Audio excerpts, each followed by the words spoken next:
25 साल की उम्र में जैसे ही मैंने अपनी खानदानी गैंग की कमान संभाली, सबसे पहले सारे गैरकानूनी वसूली और जुए के धंधों पर ताला लगवा दिया। हद तो तब हो गई जब मैंने अपने गुंडों के लिए सरकारी बीमा और पेंशन जैसी सुविधाएं शुरू करवा दी। मेरा सबसे खास वफादार लीहाओ तो ये देखकर सदमे में चला गया। कहने लगा कि भाई हम माफिया हैं या कोई आईटी कंपनी। मैंने उसे समझाया कि अबे ओ हाओ, ये मारकाट और गुंडागर्दी अब पुराने जमाने की बात हो गई है। नए दौर में सिस्टम के साथ चलना पड़ता है। जब मेरे डैड का विकेट गिरा तब मैं विदेश में एमबीए की पढ़ाई कर रहा था और मुझे इमरजेंसी में बुलाकर इस लियान शेंग गैंग का बॉस बना दिया गया। मैंने आते ही सबको क्लियर कर दिया कि आज से यहां मेरी चलेगी, किसी को कोई दिक्कत है तो अभी बोल दे। इस पर एक पुराने खूसट ने ज्ञान देना शुरू किया। बोला कि तेरे बाप की इज्जत करते हैं इसलिए चुप है, पर तू किताबी कीड़ा हमारे धंधे के नियम क्या खाक जानेगा। तुझे पता भी है कि मार्केट से पैसा कैसे वसूलते हैं या इलाका कैसे कब्जाते हैं। मैंने उसकी बातों को ऐसे इग्नोर किया जैसे लोग यूट्यूब पर एड्स को करते हैं। मैंने कहा कि तुम्हारी ये मारपीट वाली नौटंकी अब बच्चों का खेल लगती है। जमाना बदल चुका है चाचा। सब चिल्लाने लगे कि मैं पागल हो गया हूं और अपनी ही गैंग की लंका लगा रहा हूं। कहने लगे कि अगर कमाई का जरिया बंद कर दिया तो भाई लोग साथ क्यों रहेंगे, ये लड़का तो हमारी जड़ें ही काट देगा। मैंने मुस्कुराते हुए कहा, रिलैक्स हाओ, सभ्य समाज में अब दिमाग का इस्तेमाल होगा, लात घूंसों का नहीं। तो बात ऐसी है कि अब से सारे एम्प्लॉयज पक्का लेबर कॉन्ट्रैक्ट साइन करेंगे और कंपनी सबको 5 इंश्योरेंस और एक फंड की सुविधा देगी। ये सुनते ही मीटिंग रूम में ऐसा सन्नाट की सुविधा देगी जैसे किसी ने सबकी बोलती बंद कर दी हो। सब मुझे फटी आंखों से ऐसे देख रहे जैसे मैंने उनकी किडनी मांग ली हो। एक नमूना तो पूछने लगा कि ये कौन सा सोना है और क्या ये 24 कैरेट का है। अबे गधो, ये सोना नहीं है। हमारे मैनेजर झांग साहब ने सबको तसल्ली से समझाया कि इस 5 इंश्योरेंस का मतलब है बुढ़ापे की पेंशन, डॉक्टरी खर्चा, नौकरी जाने का भत्ता, काम के दौरान लगी चोट का मुआवजा और घर बनाने के लिए पैसा। मतलब अब अगर काम करते वक्त तुम्हें कोई सड़क पर कूट भी दे तो टेंशन मत लेना, उसका सारा बिल कंपनी भरेगी। मैंने पीछे मुड़कर लिहाओ को देखा। बेचारे के चेहरे पर ऐसा सदमा था जैसे उसने अपनी एक्स को किसी और के साथ देख लिया हो। मैंने मन में सोचा, छोटे भाई अभी तो पार्टी शुरू हुई है, आगे आगे देख होता है क्या। अब से सबको ट्रेनिंग लेनी होगी जिसमें कंपनी मैनेजमेंट, टीम वर्क और सबसे जरूरी कानून की पढ़ाई शामिल है।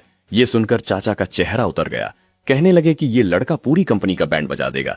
मैंने मुस्कुराकर कहा, चाचा ये अंत नहीं बल्कि एक नया जन्म है। अब हम गुंडे नहीं बिजनेसमैन बनेंगे, क्योंकि अब कानून का राज है और हमें प्रोफेशनल स्टैंडर्ड के हिसाब से ही सिस्टम सेट करना पड़ेगा। अब दादा हमें और तलवारें भांजने या दूसरों का इलाका कब्जाने की इजाजत नहीं देने वाले। अगर हमने इस लियनशेंग गैंग का जल्दी से मेकओवर नहीं किया और इससे दूध का धुला नहीं बनाया ना, तो हमारे इन सैकड़ों भाइयों के पेट पर लात पड़ जाएगी और फिर सब सड़क पर कटोरा लेकर बैठेंगे। अब हमारे अहाओ भाई को देखो, अपनी छोटी खोपड़ी दौड़ाते हुए बोले कि भाई ये क्या कह रहे हो, हम तो पुश्तैनी गुंडे हैं।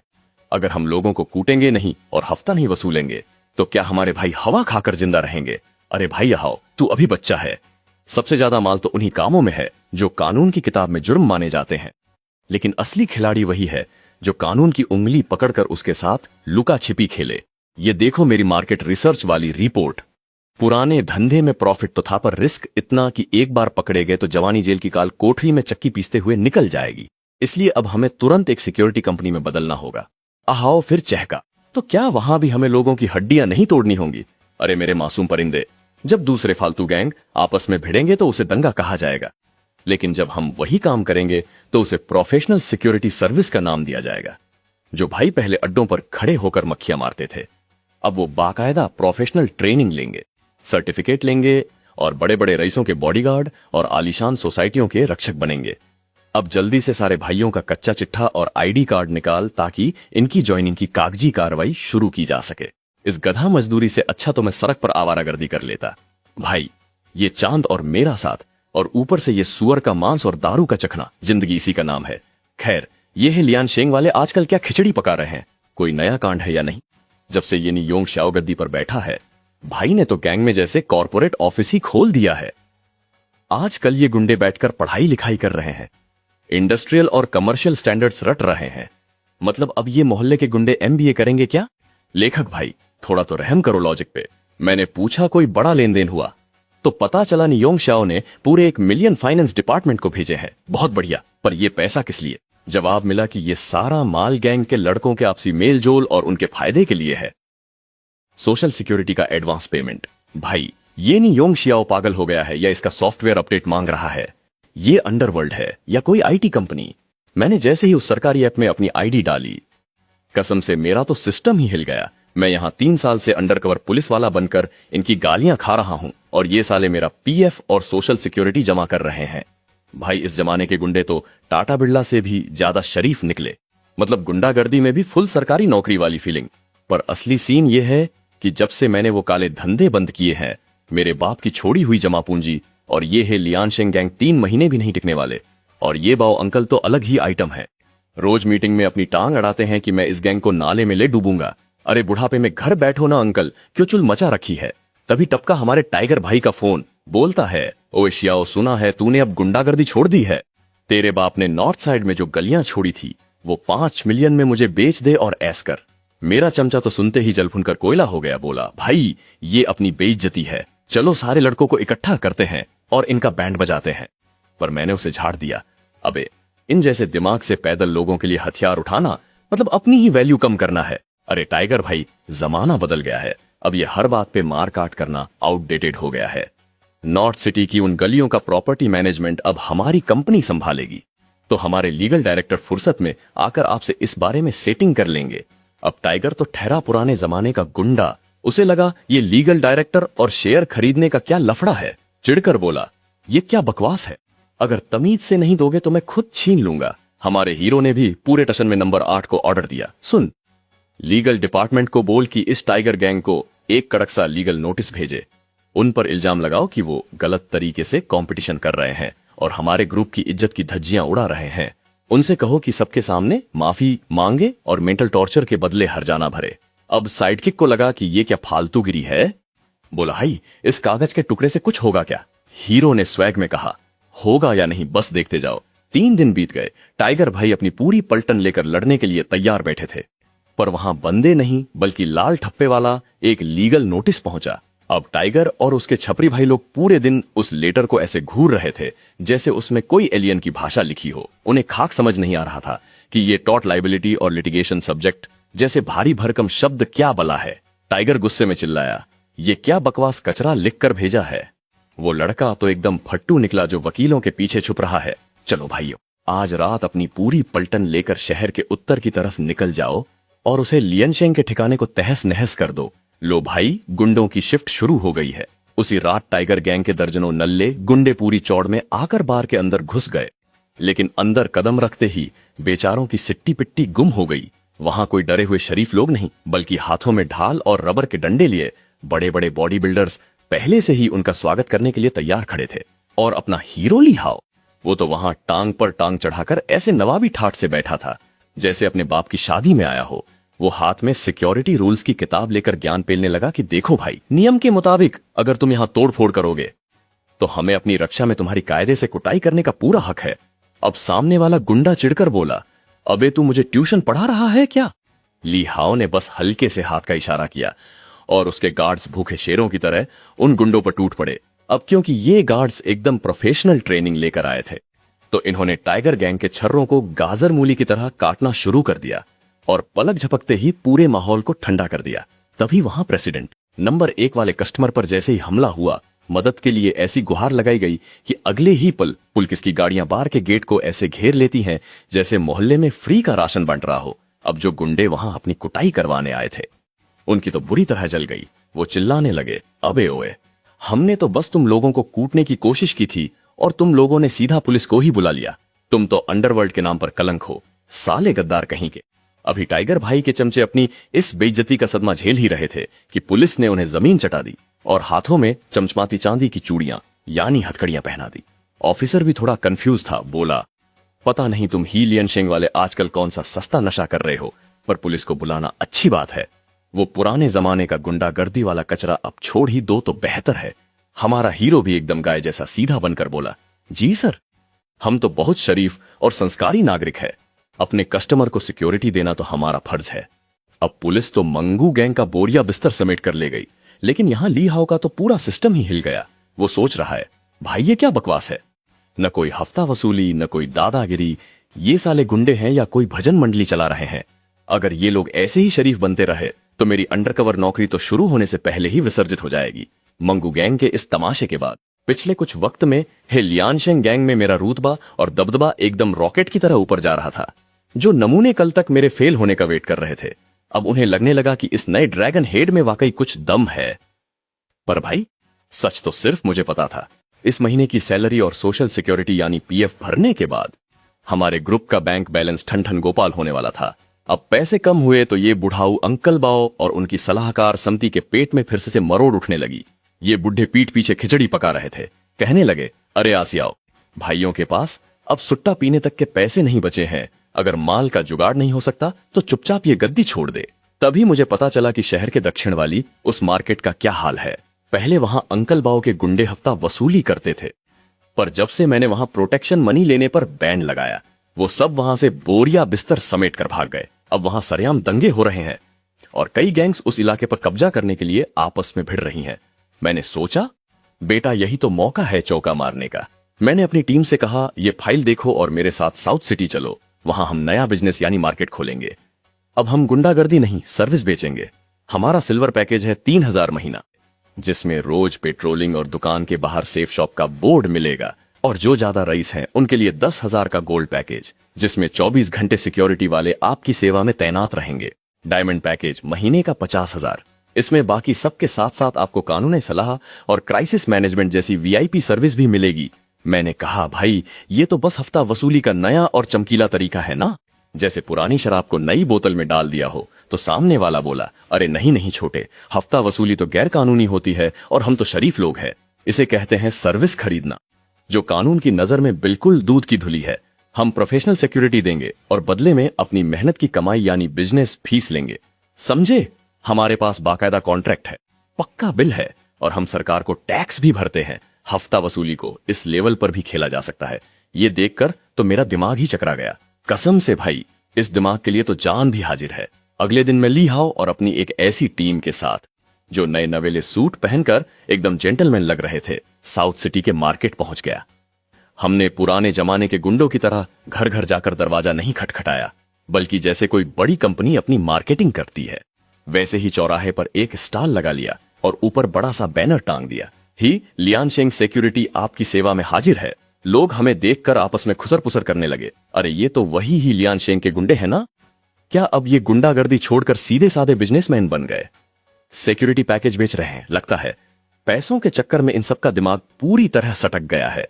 तभी एक दुकान का मालिक पास आया और पूछने लगा कि भाई ये 1 महीने का रेट। वहां तो भाई साहब पूरा लफड़ा शुरू हो चुका था। बेचारा रेस्टोरेंट का मालिक डर के मारे अपनी जेब ढीली करने ही वाला था कि तभी मैंने ली हाओ को एक कातिल इशारा किया। मैंने बड़े प्यार से पूछा, भाई लोग क्या सीन है, यहां क्या पंचायत चल रही है? अब उन गुंडों में से एक चमन ने पलटकर बोला, तू कौन है बे, निकल यहां से, हमारे धंधे के बीच में मत आवरना पछताएगा।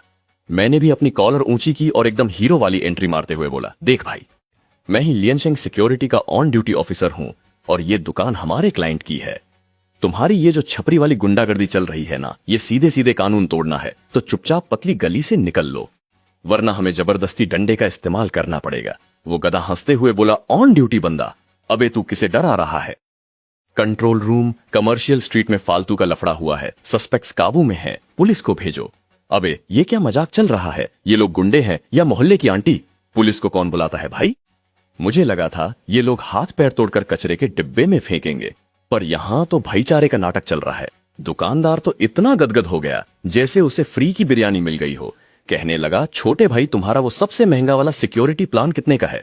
मुझे वही चिपका दो। हमारा हीरो भी एकदम शरीफ बनने की एक्टिंग कर रहा है। कहता है, साहब मुझे बस अश्याओ बुलाइए, ली हाओ साहब को कॉन्ट्रैक्ट दो और हाँ, पक्का बिल देना मत भूलना, वरना इनकम टैक्स वाले पीछे पड़ जाएंगे। एक ग्राहक क्या मिला, पूरी मार्केट में तो जैसे सेल लग गई। दोपहर होने से पहले ही आधे से ज्यादा दुकानदारों ने हमारे साथ सिक्योरिटी का एग्रीमेंट साइन कर लिया। बिना किसी का सिर फोड़े दिन के लाखों कमा रहे हैं भाई, कसम से।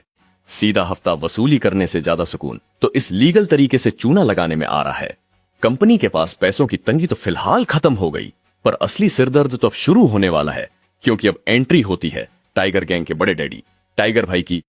तो भाई देखो, वो टाइगर भाई जेल में 2 दिन क्या कटे, बाहर आते ही खुद को मोहल्ले का डॉन समझने लगे।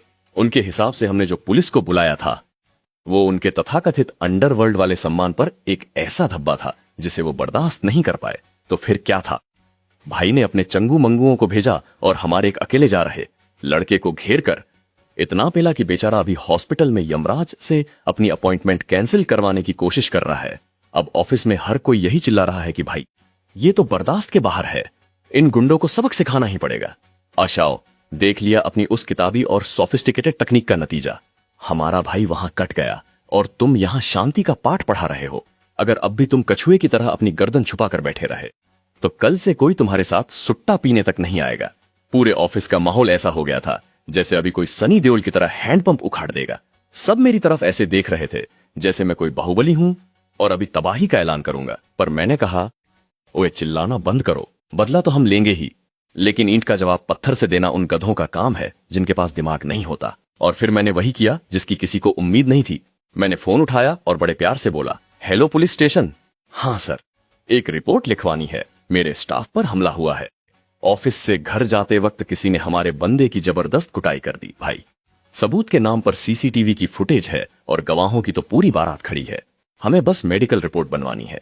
अब ये देखते ही अपना बाओ अंकल अपनी शर्ट फाड़ कर चिल्लाने लगा, ली योंगशियो, तू मर्द है या ठंडी चाय? भाई को किसी ने काट दिया और तू यहां पुलिस पुलिस खेल रहा है। बाओ अंकल ने तो लड़कों को तलवारें निकालने का ऑर्डर भी दे दिया, लेकिन अपना हीरो अलग ही लेवल का दिमाग चला रहा है। उसने बोला, अंकल वहां जाकर मारामारी करके नए हॉस्पिटल के बिल क्यों भरना? इससे अच्छा हम कंपनी के नाम पर इन गुंडों पर क्रिमिनल केस और हर्जाने का केस ठोकेंगे। मैं इस टाइगर गैंग वालों को कोर्ट के चक्कर लगवा लगवा कर इतना चूना लगाऊंगा कि ये कटोरा लेकर रोड पर बैठ जाएंगे और जेल की चक्की पीसेंगे। ये सुनते ही पूरे ऑफिस में सन्नाटा छा गया। बाओ अंकल का मुंह खुला का खुला रह गया।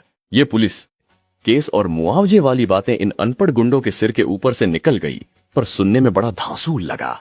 बाओ पूछने लगा कि ली योंगशियो, आखिर तू करना क्या चाहता है? क्या तूने सच में शरीफ बनने का नाटक शुरू कर दिया है? अब बेचारे लिहाओ का तो पूरा सिस्टम ही हिल गया था। इधर कोर्ट ने अपना डंडा चलाया और टाइगर गैंग की पूरी तरह से फट गई। कोर्ट ने फैसला सुनाया कि उन्हें न सिर्फ हमारे बंदे का मेडिकल बिल भरना होगा, बल्कि मेंटल टॉर्चर के लिए भी मोटा पैसा देना पड़ेगा। और इससे भी ज्यादा खतरनाक बात तो यह थी कि उसके उस बिजनेसमैन चमचे को 3 साल की जेल क्या हुई, मोंग हू गैंग की तो पूरी हवा ही निकल गई। उनकी इज्जत अब नाली के पानी जैसी हो गई है। दूसरी तरफ हमारी कंपनी का भौकाल तो देखो।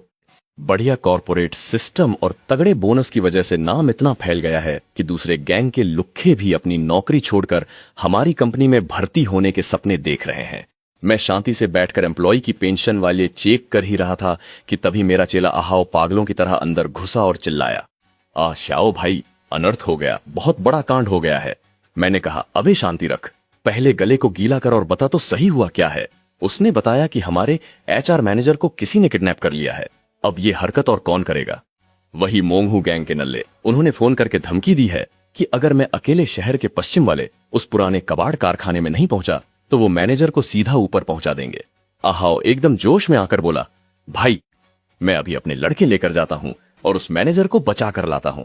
मैंने उसे रोका और बोला, अबे ओए सिंघम की औलाद, ये मोंगहू गैंग वाले बिल्कुल बेवकूफ हैं। क्या उन्हें लगता है कि यहां कोई फिल्म की शूटिंग चल रही है? हम वहां नहीं जा रहे।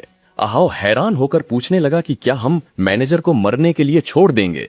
मैंने उसे समझाया कि आहाओ थोड़ा दिमाग से काम ले, वो मोंगहू वाले पागल है। अगर हम अभी पूरी पलटन लेकर वहां गए तो भयानक दंगा हो जाएगा। भले ही हम मैनेजर को बचा ले, पर पुलिस हम पर सरेआम दंगा फसाद करने का केस ठोक देगी और हमें जेल की हवा खानी पड़ेगी। तो आहाओ ने पूछा कि फिर अब हम करें क्या, बस देखते रहें? बस मैंने अपना फोन निकाला और नंबर घुमाया। हेलो पुलिस जी, हमारी कंपनी के एक एम्प्लॉय का अपहरण हो गया है और ये घटिया काम मोंगहू गैंग के गुंडों का है। आहाओ का तो मुंह ही खुला रह गया। कहने लगा, अशाओ भाई ये क्या कर रहे हो? ऐसे टाइम पर आप पुलिस के भरोसे बैठे हो। पुलिस को फोन करना तो बनता है बॉस। आखिर हमें कानून का पालन करने वाले शरीफ नागरिक जो दिखना है, वरना कल को लोग कहेंगे कि हम भी उन्हीं की तरह सड़क छाप गुंडे हैं। आहाओ तू अभी के अभी अपनी पूरी पलटन ले और उस फैक्ट्री को चारों तरफ से ऐसे घेर ले जैसे खाने पर मक्खियां भिनभिनाती हैं। अपने वो जासूसी वाले ड्रोन हवा में छोड़ और अंदर की एक एक डिटेल निकाल कि वहां कितने चूहे किस बिल में छिपे हैं। और बाओ शू, आप भी अपने पुराने संपर्कों का पिटारा खोलिए। मुझे इस टाइगर गैंग की सारी काली करतूतें चाहिए, चाहे वो छोटा सा जुआ हो या फिर कोई बड़ा कांड, सब खोद निकालो। ये लोग मुझसे टेढ़ा चलकर अपनी मौत को दावत दे रहे हैं। अब मैं इन्हें ऐसा मजा चखाऊंगा कि इनका नामो निशान तक मिट जाएगा। इधर लीहाओ अपनी पूरी हथियारबंद सिक्योरिटी टीम लेकर किसी साये की तरह उस पुरानी फैक्ट्री के बाहर पहुंच गया। जैसे ही उसने थर्मल इमेजिंग वाले ड्रोन उड़ाए, फैक्ट्री के अंदर का सारा ढांचा और वहां मौजूद गुंडों की लोकेशन मेरे कंप्यूटर स्क्रीन पर ऐसे चमकने लगी जैसे दिवाली की लाइटें। उधर बाओशू ने भी अपने पुराने खबरी एक्टिव कर दिए थे। गली मोहल्ले के सारे छपरी और खबरी अब बाओशू के फोन पर खबरें बरसा रहे थे। पता चला कि ये टाइगर गैंग वाले शहर के पूर्वी इलाके में एक अंडरग्राउंड जुए का अड्डा चलाते हैं और भारी ब्याज पर लोगों को पैसे बांटते हैं। और भाई साहब, इनका वसूली का तरीका तो देखो। अगर कोई पैसा वापस ना कर पाए तो ये सीधे हाथ पैर काटने पर उतर आते हैं। इनके केटीवी में भी तगड़ा झोल है, न तो फायर सेफ्टी का ठिकाना है और वहां लड़कियां भी गैर कानूनी तरीके से रखी गई हैं। अब आया ऊंट पहाड़ के नीचे। टाइगर भाई, तुमने गलत आदमी के इलाके में घुसकर अपनी शामत बुला ली है। अब तुम्हें तुम्हारे दादाजी का असली इंसाफ चखना पड़ेगा। Hello police station. हाँ, मुझे शहर के ईस्ट वाले टाइगर गैंग के बारे में एक तगड़ी टिप देनी है, जो वहां चोरी छिपे अपना एक अलग ही स्वतंत्र इलीगल लोन बांटना और फायर सेफ्टी के साथ खिलवाड़ करना अब भारी पड़ने वाला था। ये जो रात वाला केटीवी है ना, इसमें आग लगने के इतने चांस हैं कि नरक भी इसके सामने ठंडा लगे। मैंने एक के बाद एक फोन घुमाना शुरू किया और देखते ही देखते कानून का वो अदृश्य जाल बिछाया कि अच्छे अच्छों की हवा टाइट हो जाए। उधर वो विलेन अपनी मूछे ताव देते हुए चिढ़ रहा था।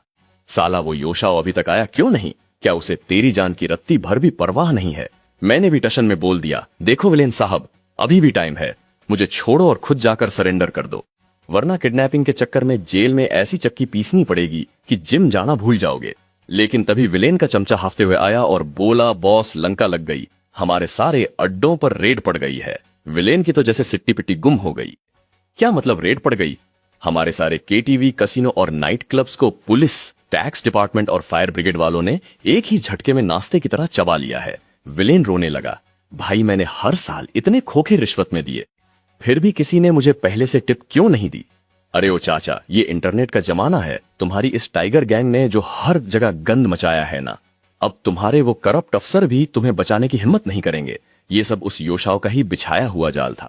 वो बंदा अभी तक सामने आया भी नहीं था और यहाँ विलेन का बैंड पहले ही बजना शुरू हो गया था। मुझे तो सच में लगने लगा कि ये लड़का गेम का असली हैकर है। भाई, हमारी ये जो छोटी सी टीम है ना, वो एकदम फ्रेश और मॉडर्न तरीके से काम कर रही है। ये तुम्हारा लड़ाई झगड़ा करना, इलाकों के लिए एक दूसरे का सर फोड़ना और हफ्ता वसूली करना, सच कहूं तो ये सब अब बहुत पुराना और बोरिंग हो गया है। एकदम तुम्हारे दादाजी के जमाने के रेडियो जैसा। आज के जमाने में बड़े साहबों को सिर्फ शांति और स्टेबिलिटी चाहिए। अगर तुम लोगों ने वक्त के साथ खुद को नहीं बदला और शरीफ बनने का नाटक नहीं किया तो सीधा सिस्टम से बाहर फेंक दिए जाओगे। अब ये सुनकर टाइगर भाई का पारा 7वें आसमान पर पहुंच गया। बोले, साले अगर तूने मेरे साथ गेम खेलने की कोशिश की ना तो सबसे पहले तेरा ही पत्ता साफ कर दूंगा।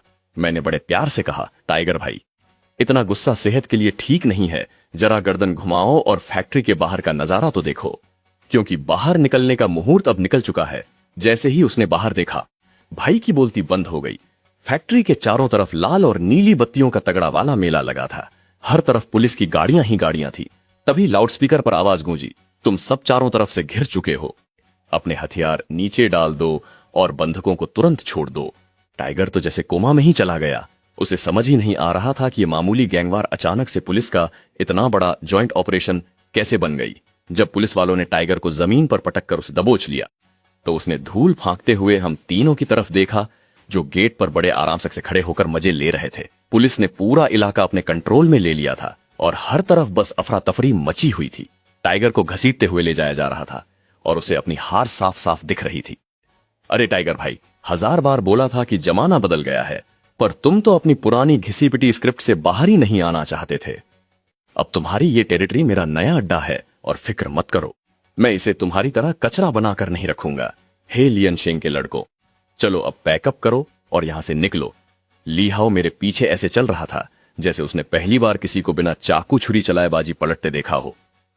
उसकी आंखों में वो शौक साफ दिख रहा था कि कैसे सिर्फ एक लैपटॉप और फोन के इस्तेमाल से मैंने पूरे टाइगर गैंग की धज्जियां उड़ा दी और उन्हें जड़ से खत्म कर दिया। यहां तक कि पुलिस वाले कैप्टन झांग भी सदमे में है, क्योंकि जब से मैंने गद्दी संभाली है मेरी गैंग का क्राइम रेट अंडा यानी बिल्कुल 0 हो गया है। अब सबके दिमाग में बस एक ही सवाल है कि ये अंडरवर्ल्ड का नया शहजादा आखिर करना क्या चाहता है।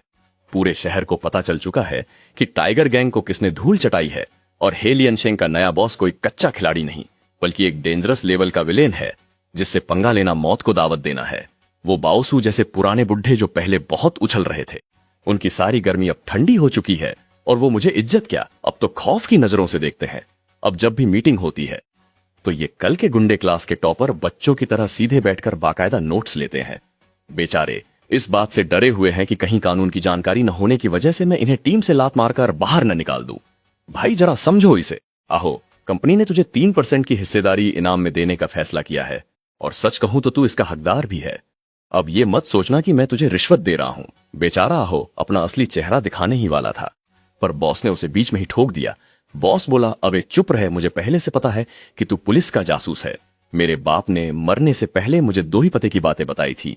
पहली ये कि अगर अपनी इस गैंग को बिजनेस में नहीं बदला तो हमारा पत्ता कटना तय है, और दूसरी ये कि तू पुलिस वाला होने के बाद भी एक नेक इंसान है, इसलिए तुझे हाथ भी नहीं लगाना। जब तक तू कंपनी को नुकसान नहीं पहुंचाता तब तक तू यहां टिक सकता है या जा सकता है। तेरी मर्जी। मैं ये सारा तामझाम और सुधार इसलिए कर रहा हूं ताकि तेरे ऊपर बैठे वो बड़े साहब लोग देख सकें कि बिना गैर कानूनी काम किए भी हम टशन में जी सकते हैं। मतलब भाई लॉजिक तो ऐसा है जैसे बॉलीवुड की फिल्म में विलेन अचानक से साधु बन जाए। खैर, ये सुनकर आहो पिघल गया और बोला, बॉस मैं यहीं रुकूंगा। मुझे अपनी आंखों से देखना है कि जो लड़के कल तक खून खराबा करते थे वो अब एक आम इंसान की तरह इज्जत की जिंदगी कैसे जीते हैं। तभी साला सस्पेंस वाला म्यूजिक बजा और फोन की घंटी घनघना उठी। किसी अनजान नंबर से फोन था। दूसरी तरफ से एक भारी आवाज वाले ताऊजी बोले, ओए आहो, कैसे हो बेटे? मैं तेरा चंद अंकल बोल रहा हूं। सुना है तूने उस गैंग का पूरा काया पलट ही कर दिया है। मेरे चाचा चेन यांग इस शहर के सबसे बड़े कैपिटलिस्ट हैं, मतलब वो वाले असली शार्क जो पिरामिड की एकदम चोटी पर बैठकर पूरी दुनिया को कीड़ा मकोड़ा समझते हैं। जब उन्होंने मेरी झूठी तारीफों के पुल बांधे तो मैंने भी मक्खनबाजी का कोट पहनकर कह दिया कि अंकल आप भी क्या मजाक कर रहे हो, मेरा तो बस नन्हा मुन्ना सा छोटा सा बिजनेस है। पर भाई असली ट्विस्ट तब आया जब उन्होंने पूछा कि क्या मैं उनके कुछ प्रोजेक्ट्स में इंटरेस्टेड हूं। मैं फौरन समझ गया कि ये पुराने पैसे वाले सेठ लोग हमारी गैंग के शरीफ बनने वाले ड्रामे का टेस्ट ले रहे हैं। अगर अंकल चेन के साथ अपना कनेक्शन सेट हो गया तो समझो हमारी है लियान शेंग गैंग सीधे मेन स्ट्रीम सोसाइटी में वीआईपी एंट्री मार लेगी। मैंने भी जोश में बोल दिया कि बिल्कुल इंटरेस्टेड हूं, कल खुद आपके ऑफिस मत्था टेकने आऊंगा। अगले दिन मैं और लिहाओ चेन यांग की उस गगनचुंबी बिल्डिंग के नीचे पहुंच गए। वहां के मैनेजर ने बताया कि ली साहब, चेयरमैन साहब टॉप फ्लोर पर आपका ही वेट कर रहे हैं। हम ऊपर पहुंचकर वीआईपी रूम में घुसे तो देखा कि एक बुजुर्ग आदमी जो बिल्कुल मोहल्ले के मासूम दादाजी जैसा दिख रहा था, सोफे पर बैठा चाय उबाल रहा था। उन्होंने कहा कि आओ बैठो और इस साल की ताजा चाय का मजा लो। कसम से मान हुआ कि इन अमीर बुढ़ों का चाय वाला शगल कभी खत्म नहीं होता। फिर उन्होंने असली मुद्दे की बात छेड़ी और बोले कि तुम लोग ये फैक्ट्रियों के बाहर खड़े होकर हफ्ता वसूली करके महीने में बस चंद चिल्लर ही तो कमा पाते हो। देखो, मेरे पास कुरियर सर्विस का एक बड़ा बिजनेस है, लेकिन उस पर इन नंबर गैंग वालों ने कब्जा कर रखा है और तुम्हें बस उन नल्लों को यहां से खदेड़ना है। पैसा मेरा, बंदे तेरे। हम साथ मिलकर बिल्डिंग्स बनाएंगे, दुकानें खरीदेंगे और रियल एस्टेट का बिजनेस करेंगे। भाई असली छप्पर फाड़ कमाई तो वही है, पर देखो मैं अब एक पब्लिक फिगर हूं तो फालतू में लाशें बिछाकर अपना नाम खराब नहीं करना चाहता। समझ रहे हो ना? मैंने उसकी बातों का कोई सीधा जवाब नहीं दिया, बस लिहाओ को एक इशारा किया। लिहाओ ने तपाक से अपने बैग से एक फाइल निकाली जिसमें गुंडों के सफाई के सरकारी मिशन की पूरी कुंडली थी और उसे चेन यांग की तरफ बढ़ा दिया। चेन यांग की तो सिट्टी पिट्टी गुम हो गई। बोला, भाई तुम्हारी ही लियानशिंग गैंग की पहुंच तो आसमान तक है, ये खुफिया कागज तुम्हें मिले कैसे? भाई को क्या पता कि हमने अपने सारे पुराने काले धंधे छोड़कर अब खुद को पूरी तरह वाइट कर लिया है। मैंने पहले ही एक यूएसबी गुपचुप तरीके से कैप्टन झांग को पहुंचा दी थी। वैसे भी हमारे बड़े बुजुर्ग इन हाओमा गैंग जैसे कचरे को साफ करने का मौका ही ढूंढे थे। बस अब इन बदमाशों के खिलाफ सबूत पुलिस के हाथ लगेंगे और फिर पुलिस इनका वो तगड़ा वाला बैंड बजाएगी कि ये सीधे नरक में लैंड करेंगे। चेन यांग भी इंप्रेस होकर बोला, मान गए भाई, विदेश से पढ़कर आए हो तो दिमाग तो रॉकेट की तरह चलेगा ही। चलो पार्टनरशिप पक्की। तभी मेरा चेला पूछने लगा, भाई क्या हम सच में कामयाब हो गए? क्या अब हम छपरी गुंडे नहीं रहे? मैंने बस इतना कहा, देख भाई, जमाना बदल रहा है। अगर तुम वक्त के साथ खुद को नहीं बदलोगे तो फिर अपनी किस्मत के भरोसे ही बैठना। ये गुंडागर्दी करके कोई कभी बड़ा आदमी नहीं बन पाया। असली खिलाड़ी वही है जो सिस्टम के साथ चले। भाई ये छोटी मोटी चोरी चकारी और पॉकेट मारी करके कितने ही चिल्लर कमा लेगा तू? कब तक मोहल्ले की मुर्गियां चुरा कर अपना गुजारा करेगा?